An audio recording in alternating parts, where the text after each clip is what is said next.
جہاں بھی ایمان اور اسلام کی بات آئی ہے قرآن و سنت میں، وہاں نماز لازمی ساتھ میں چپکی ہوئی ہے. تو اس لیے آپ کو نماز تو پڑھنی ہی پڑھنی ہے، اس میں تو نو کا آپشن ہے ہی نہیں. یہ ثابت کرنے کے لیے ہم کیا ہیں؟ مسلم ہیں، مرد کو بھی عورت کو بھی.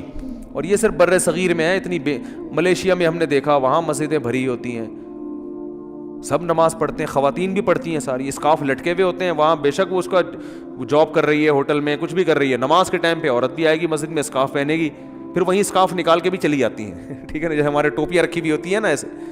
افغانستان میں سب نماز پڑھتے ہیں، سعودی عرب میں سب نماز پڑھتے ہیں، دبئی میں عرب کے کیسے کیسے عیاش ہیں، نماز کے ٹائم پہ سارے ایسے لگے گا جیسے ان سے بڑا نیک دنیا میں کوئی ہے ہی نہیں. بادشاہ نماز پڑھتے ہیں، وزیر نماز پڑھتے ہیں.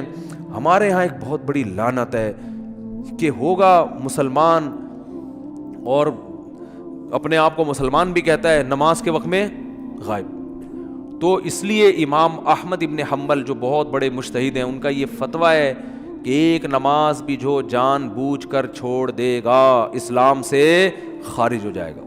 اگرچہ جمہور کا یہ فتویٰ ہے کہ خارج نہیں ہوتا، کفر کے قریب ہو جاتا ہے وہ، لیکن امام احمد بن حنبل کی کوئی کم حیثیت تو نہیں ہے نا. سعودی عرب میں انہی کو فالو کیا جاتا ہے. شیخ بن باز، شیخ صالح العثیمین سعودیہ کے مفتی اعظم رہے ہیں، ان کا فتویٰ اب تک چلا یہی آ رہا ہے کہ ایک آدمی اگر فجر کی نماز کے لیے الارم نہیں لگاتا، اس نے صبح 8 بجے آفس جانا ہے، رات کو سویا صبح 8 بجے کا الارم لگا کے، تو یعنی اس نے پکا ارادہ کیا ہوا ہے کہ میں نے فجر میں نہیں اٹھ رہا. ایک تو ہوتا ہے نا آنکھ کھلی نہیں، ارادہ تو تھا نہیں کھلی آنکھ، پکا ارادہ کیا ہوا ہے. انہوں نے کہا یہ اسی وقت مرتد ہو جائے گا، کیونکہ اس نے پکا ارادہ کر لیا ہے نماز کے قضا کرنے کا، پکا ارادہ.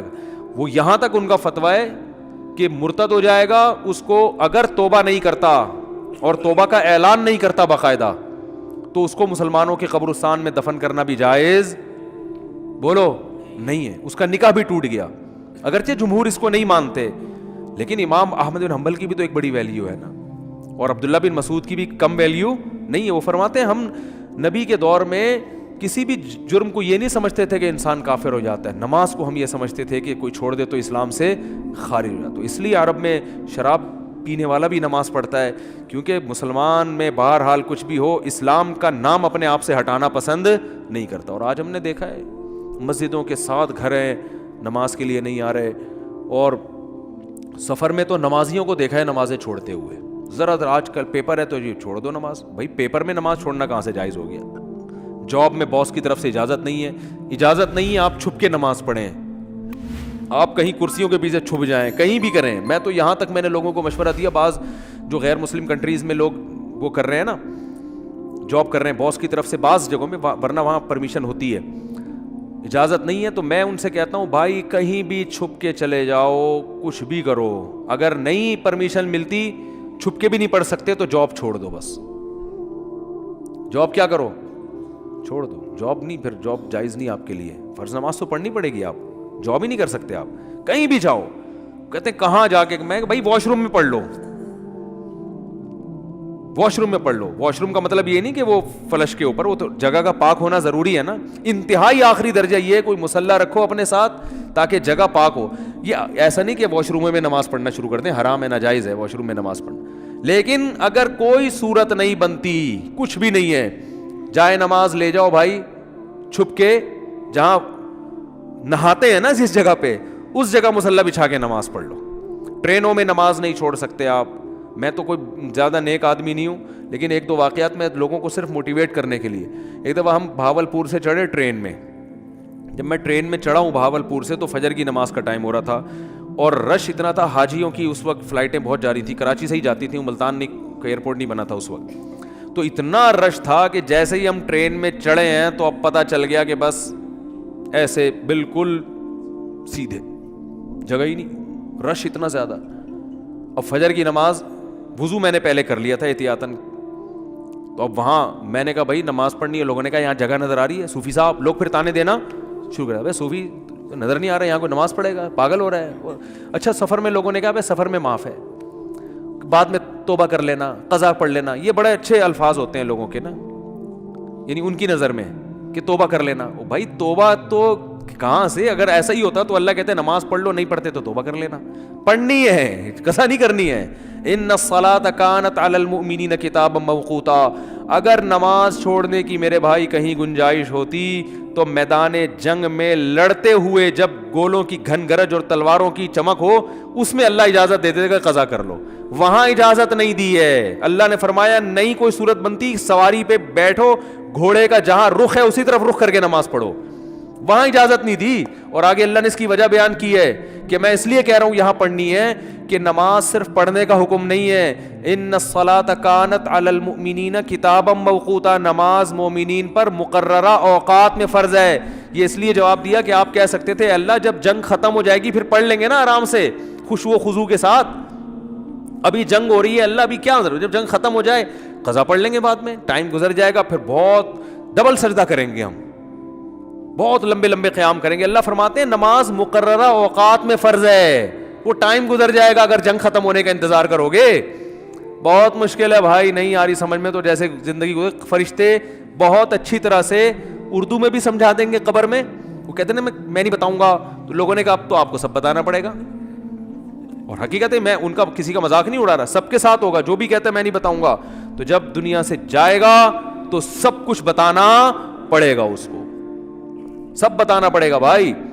تو میدان جنگ میں اللہ کہہ رہا ہے کہ نماز مومنین پر مقررہ اوقات میں فرض ہے. تو میں ٹرین میں کھڑا ہوا تھا, میں نے کہا, انہوں نے کہا بھائی یہاں تو جگہ نہیں ہے. اچھا میری عمر بھی زیادہ نہیں تھی تو وہ ایسی تھوڑی عمر ہو تو لوگوں پہ روب بھی ہوتا ہے نا. ہم نے کہا کوئی جگہ نہیں ہے. میں نے کہا تو پڑے گا بھائی, کیونکہ ہم تو کیسے چھوڑ دیں بھائی, اور سنتیں اب چلو مجبوری ہے چھوڑ دیتا ہوں, 2 فرض تو پڑھنے ہیں. لوگوں نے کہا جگہ نہیں ہے. میں نے کہا جگہ بن جائے گی, کیونکہ فرض جو نماز میں فرائض ادا کرنا بہت آسان ہے. تو میں نے کیا کیا, وہ جگہ چونکہ لوگوں کے چپل تھے تو اس میں خطرہ تھا کہ ناپاک ہوگی, تو ایک چادر تھی میرے پاس, وہ میں نے ایسے نیچے ڈال دی, بچھانے کی بھی جگہ نہیں تھی.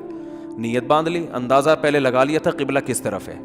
نہیں تو آپ آج کل تو موبائل پر ایسی ایپس آ رہی ہیں, اس سے فوراً پتہ چل جاتا ہے قبلہ کس طرف ہے. اندازہ تھا مجھے, رخ کیا ہم نے. اب یوں کرنے میں تو کوئی نہیں رکاوٹ ڈالتا نا, یوں کرو, نیت باندھ لو بھائی. اگر ہاتھ اٹھانے کی بھی جگہ نہیں ہے تو ہاتھ نہ اٹھاؤ, یہ رفع الیدین تو کوئی واجب نہیں ہے. اللہ اکبر کہہ لو اور نیت باندھ لو. ہاتھ باندھنے کی جگہ نہیں, ہاتھ چھوڑ کے کھڑے ہو جاؤ بھائی. سورہ فاتحہ پڑھی, سورت ملائی. رکوع میں جب آپ رکوع کریں گے تو میں سوچتا تھا W11 کتنی بھی بھری ہوئی ہو, کنڈکٹر جب ایک دروازے سے چڑھ کے دوسرے دروازے پہ کرایہ لے کے نکل سکتا ہے تو ہم اتنے رش میں صرف ایک رکوع کی جگہ ہمیں کیوں نہیں بن سکتی. تو رکوع ہم نے کیا, جھکنا ہے نا رکوع میں, بس جھک جاؤ, بس لوگ خود بخود سائڈ پہ ہو جاتے ہیں بھائی. اس کے بعد آپ جب سجدہ کرو تو سجدہ نام ہے, ویسے تو پراپر سجدہ کرنا چاہیے. جگہ نہیں ہے تو بھائی ماتھا کسی طرح زمین پہ ٹکانا ہے, آپ ماتھا زمین پہ ٹکا دیا جا کے. تو 2 رکعت تمیز سے الحمدللہ پڑھ لی, کھڑا ہو گیا میں. پھر لوگوں نے کہا یار یہ, میں نے کہا ہو گئی, بس 2 فرض پڑھنے تھے, ہو گئے, ایسی کی تیسی, جو مرضی کرنا ہے, جو اکھاڑنا ہے اکھاڑ لو. صحیح ہے نا, کیونکہ تمہیں تو خود چاہیے جگہ دو نا. اور بعض دفعہ لوگوں کو شرم آ رہی ہوتی ہے, ہم سب کے سامنے نماز پڑھیں گے, لوگ بولیں گے تو بہت بڑا صوفی ہے. تو یاد رکھو شرم ان کمبختوں کو آنی چاہیے جو نہیں پڑھ رہے, ان کمبختوں کو آنی چاہیے. بھائی تم بھی تو ایمان کے دعوے دار ہو, اگر تم یہ کہتے ہو کہ ہم اسلام کو نہیں مانتے تو پھر پورا اسلام سے رشتہ ختم کرو. پھر آپ وصیت میں لکھو کہ مجھے عیسائیوں کے قبرستان میں دفن کرنا ہے, مجھے ہندوؤں کے میری چتا کو آگ لگائی جائے. ٹھیک ہے نا, یہ لکھ کے جاؤ. جو نماز نہیں پڑھتا لکھے کہ بھائی میں چونکہ نماز نہیں پڑھتا اور میں مانتا ہوں یہ ٹائم ویسٹنگ ہے اور یہ کیا مولویوں نے نماز رکھا ہوا ہے, تو لکھو کہ میری چتا کو, ایک ہندو ابھی مسلمان ہوا ہے تو میں نے, وہ مجھے کہہ رہے تھے کہ میں لائیو سب کے سامنے کلمہ پڑھوں گا نا, تو میں نے کہا چلو ہمارے بیان میں آپ کو لائیو ہم لے لیں گے. بیان سنتے تھے, اللہ کا شکر ہے وہاں انڈیا میں ان کو ایمان کی توفیق ملی. تو ہندو ہونے کے باوجود میرے بیان بڑے شوق سے سن رہے تھے, کہہ رہے ہیں سنتے سنتے میرا دل کیا کہ میں مسلمان ہو جاؤں, اللہ تعالیٰ قائم رکھے. تو میں نے کہا لوگوں کو موٹیویشن ملے گی, تو انہوں نے کہا میں سب کے سامنے. پھر مجھے خیال آیا بھائی اتوار میں تو ٹائم ابھی ہے, زندگی کا کوئی بھروسہ نہیں ہے. میں نے کہا اگر آپ اس سے پہلے مر گئے, انہوں نے کہا بات تو ٹھیک ہے. میں نے کہا پھر فون پہ ہی کلمہ پڑھو.